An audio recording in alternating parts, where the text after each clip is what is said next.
Breaking news as a homicide charge may soon be filed against the man accused of taking his girlfriend to Nevada and killing her.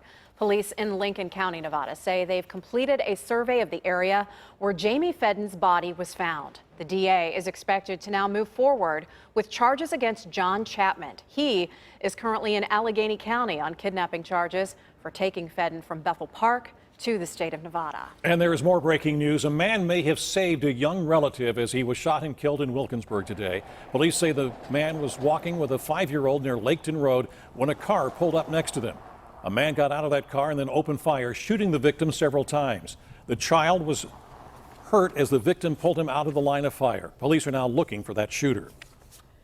And more breaking news. State police believe a man accidentally shot his 4-month-old son. This happened in Indiana County. The boy was shot in the upper body on Saturday and is being treated at Children's Hospital. This afternoon, troopers reported the boy's father fired 1 round from a 9mm pistol. They do not believe that shooting was intentional. Also, a man died after he fell from a ladder in Beaver County. The man was working on a retractable awning at his house in Patterson Township when the ladder gave way. He fell about 15 feet. The man died of his injuries at the hospital. And new at 6, a middle school teacher facing charges tonight, accused of stealing from her fellow teachers. Police say that she took the driver's licenses and used the IDs to make fraudulent returns.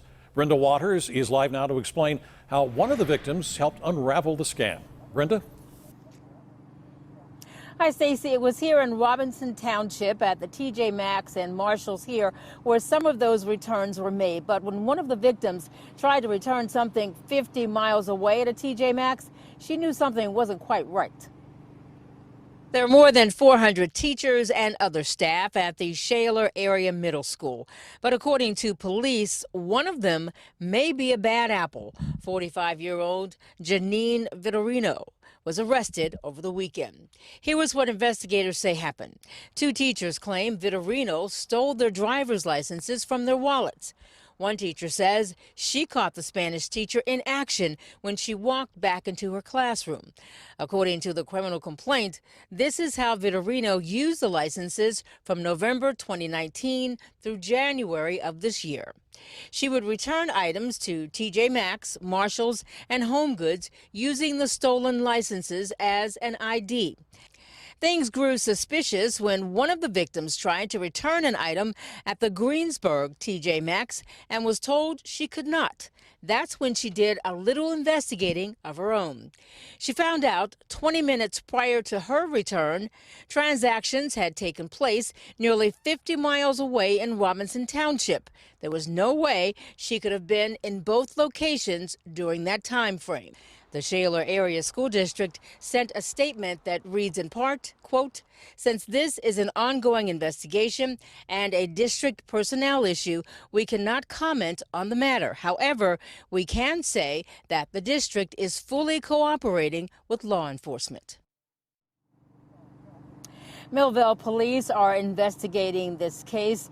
Vitorino, who is from Robinson, was released from jail Saturday shortly after she was arrested. Now, according to police, she told them she did this because she is addicted to shopping. Reporting live in Robinson, Brenda Waters, KDKA News.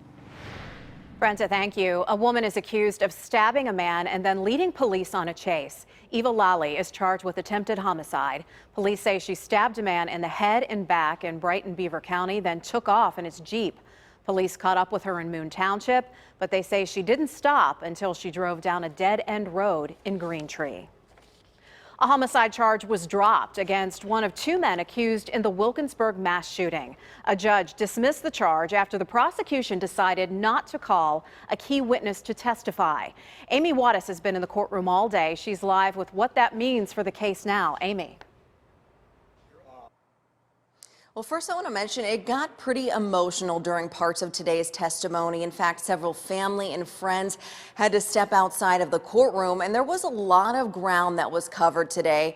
Of course, as you mentioned, starting with those charges being dropped against Robert Thomas. Robert Thomas was supposed to be the second defendant in this trial, but the judge decided his case couldn't be moved forward because there weren't any cooperating witnesses. Meanwhile, the defense and the DA asked the judge to dismiss the jury and to get a new one based on the impact of dismissing Thomas, but the judge denied that request. Following this motion, the trial against Sharon Shelton began with opening statements. The Commonwealth said Shelton fired 30 bullets, and it was a brazen, vengeful, callous act. Defense attorney Randall McKinney said Shelton played no role in what happened that night. The shooting happened at this home on Franklin Avenue in Wilkinsburg the evening of March 9th, 2016, during a backyard barbecue. 5 people were killed, including an unborn child. One witness, Tanya Cunningham, went to the barbecue with her friend Tina Shelton. Tina was one of the victims who died.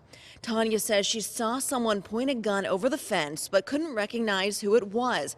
Shots went off and everyone ran to the back porch. Wilkinsburg detective Mike Adams was on routine patrol the night of the shooting. He says he thought he heard gunshots go off, so he stopped his car to listen. During that time, he saw a man getting into a car, stared at him for several seconds, but they never made eye contact. He says he took off when he heard a woman screaming, but made a mental note of the license plate.